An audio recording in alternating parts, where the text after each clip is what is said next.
Back at Red Bull Arena for a second.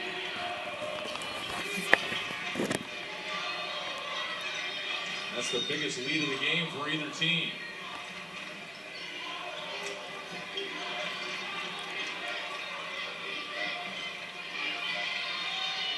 Aquin to the offensive glass. Bruno will get another try. She'll go to the line for the three-point play. Well, it didn't work the first time. They got the offensive rebound. And Bruner goes to the line for the three-point play. The foul is on Selena Van Hefty, her third. And she's really deadly when she's in that short range area there. She's just so good with angles and so much strength inside on that block.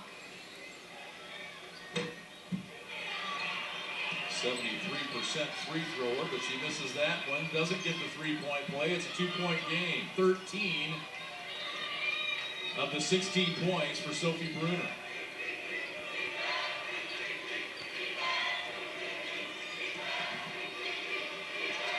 The other thing you won't see really in a stat sheet is she's making Sophie Bruner play defense at the other end of the floor and have to play pretty tough. Little pass inside, doesn't go on the bucket for Thompson.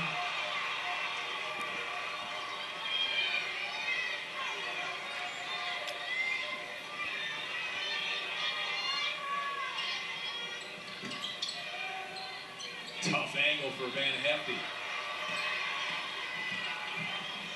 Bruner now with 10 rebounds, so she's got a double-double, and we've got a lot of basketball to play. Baseline swish for Katie Steekel. She's got 5 points. And so there was just a classic example of the great way Sophie distributes the ball. She's the only other Bulldog to score. She ties the game at 18. Nice move. Morgan Van Hefty is so good. The move off the dribble. She's got 11 points. Well, you can tell that she's grown up with Selena. She's not afraid to mix it up and take the ball inside. Not afraid of contact. We didn't ask her if she's beaten Mom on the driveway yet. We'll have to get an update on that. Chang with the three. And the Lady Bulldogs really need her to get going in the second half. That was her first points of the game. Her 18th three of the season puts Aquin up 1. Only 19% behind the arc. Alyssa Thompson's three won't go. Van Hefty the rebound. And again, but Bruner wrestles it away. Van Hefty really forcing Bruner to work inside on that glass.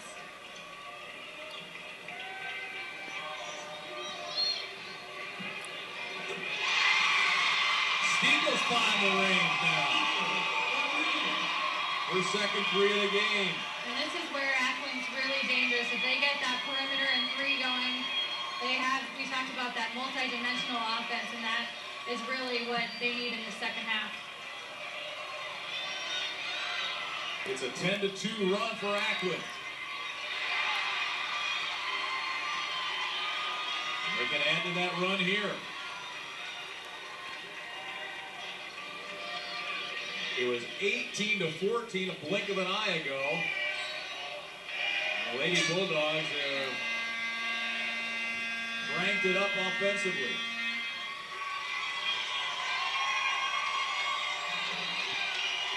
A 10-2 run for the defending state champs. They take a 4-point lead to the timeout.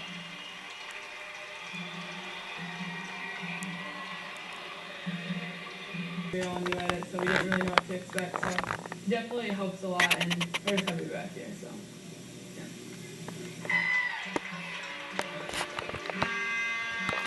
All right, Sophie Bruner talking about that experience. It's just all matter of fact for her, isn't it? Very to the point, short and sweet, but you can tell that Aquin not rattled at all by that first half and how bad they shot.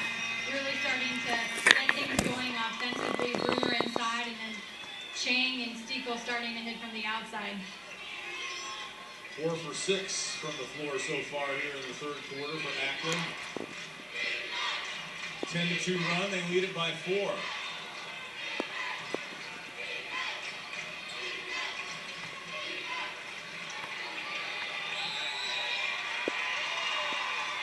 Van Hefty loses it out of bounds. Jason Berkowitz has some state finals experience. We mentioned he played for Spring Valley Hall, teammate of Sean Jepson, who scored 51 in one of those games in Peoria way back when. Went on to have a really good career here as an ISU Redbird, too. Spring Valley Hall finished second back-to-back years during Jason Berkowitz's playing career under Eric Bryant. And really built an incredible basketball team so far for Annawan. 81-10 over the last 3 years. Yeah, 8 of those 10 losses by 5 points or less. 9 of those 10 losses to ranked teams in 1, 2, or 3A. That's very impressive as they turn it over here. And to think no seniors, in that starting lineup this year. That's why I asked him yesterday if he thought he was a little bit ahead of schedule. And not really.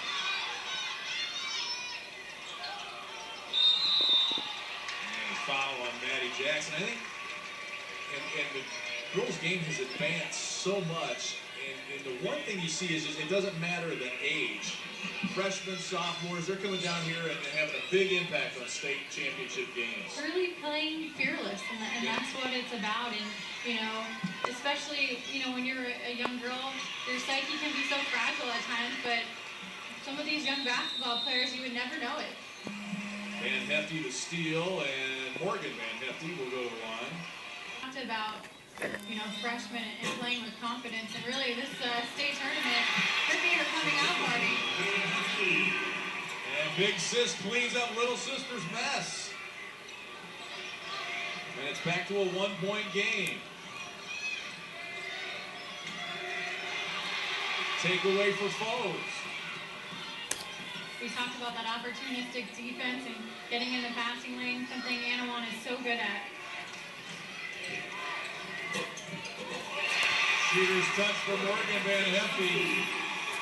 She's got 14 points to lead the way, and it's Annawan back on top by 1. Bruner hits the deck. Akron wants a foul. And the foul will go against Sophie Bruner, and that will be her 3rd. And the freshman mixing it up with the seniors.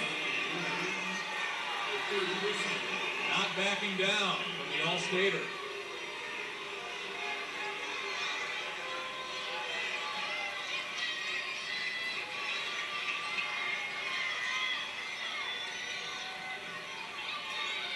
And probably one thing Jason Berkowitz has really stressed to these girls is that, yes, they're young, but there's no guarantee that you're going to be back here next year, so you really have to take advantage of the opportunity when you get to a stage like this. And that's, I think, a lesson we've heard this week from not only Freeport-Akron, but CHBC, who we'll see in the second game, who played in the state championship game a year ago. Just because you played last year in the state championship game and you've got a couple of key players, even if they're as good as Sophie Bruner, there's no guarantee you're going to make it back. And Akron saw a pretty tough road back here this year. You just never know. And Selena's the perfect example. You never would think that she would go down with such a severe ankle injury in the super sectional. Morgan Van Hefty now with 16, and it's a 3-point Annawan lead. It's a 7-0 run now. Streaky 3rd quarter for both teams. Sophie Bruner over the double team, missed it. A rare miss inside for her.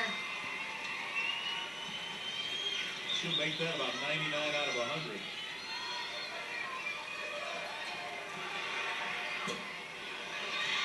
Long 3 off the mark. Alyssa Thompson with the miss. That's getting a little physical out there, isn't it? Absolutely, and that's the way that Annawan likes to play, though. They love that pressure. We mentioned the 41 turnovers they forced against Hinckley Big Rock, 35 turnovers against Rova, and 30 steals.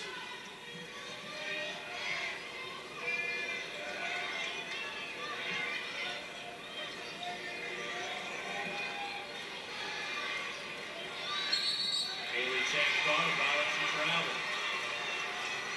16 turnovers for the Lady Bulldogs.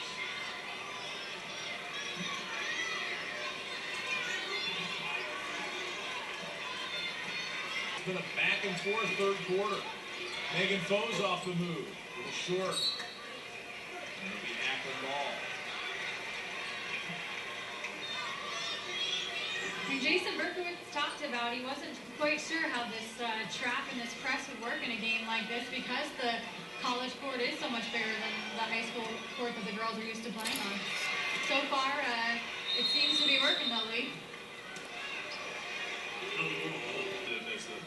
We had 3 4-0 balls here in the last couple of minutes. Really getting down to the nitty-gritty here. Final minute of the 3rd quarter. A trip to the state championship game on the line.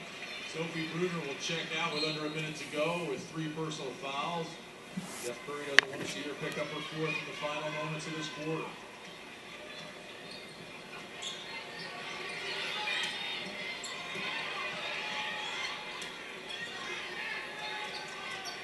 Akron went on a 10-1 run to get the lead back. It's now a 7-0 run for Annawan.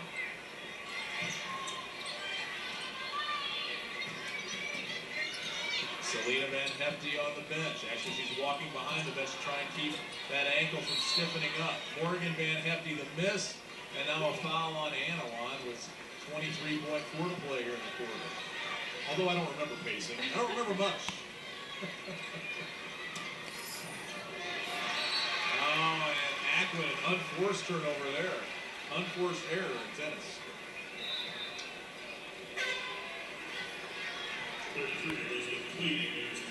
Annawan will get another chance. Selena Van Hefty back in. Leading scorer every game but one this season. And look for them to go to Selena in these final 15 seconds. And that one was Monday night, not far from here at Illinois Wesleyan. Bose turns it over. Chang with time running down. Winding down. Can she make it? No. Blocked. Paige Randall the block.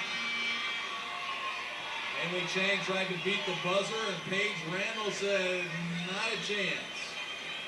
8 minutes to play in this state semifinal. Annawan, number 2 in the state, leading top-ranked and defending champ Akron, 27-24.